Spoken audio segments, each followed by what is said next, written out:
tu. Políciu zalarmovali príbuzní, ktorí mali z hrobového miesta počuť tlmené zvuky ako búchanie a klopanie. Dokonca sa im mal prihovárať po rómsky. Normálne po rómsky nám povedal ho, že čo chceme. A on klopal.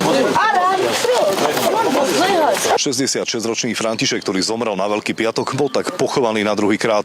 Nebožtíka obliekli aj do nového odevu. Všetko sme kúpili zas. Prosím sa nášho brata Františka. No nezažil som takú situáciu ani vo svojom kňazskom živote, ani nejakou histórii, asi nepamätám, aby také niečo sa stalo. Na Františka spomínajú v dobrom aj ľudia v dedine. Pre rodinu znamenal veľmi veľa. Dnes trvali na tom, že chcú rakvu otvoriť a tak sa aj stalo.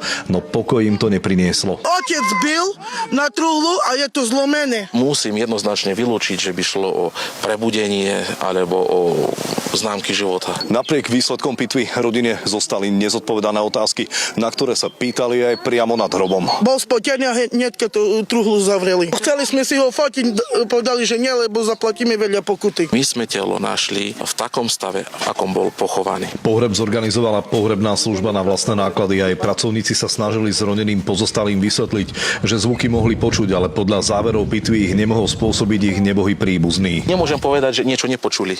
Bo niečo tam počuli. Aj polícia nám to potvrdila, že niečo tam bolo počuť. A vtedy policajt zavolal načelníkovi, že áno, máme pravdu, že bucha. Ak si všimnete, hrobka je novovzniknutá, panelová hrobka.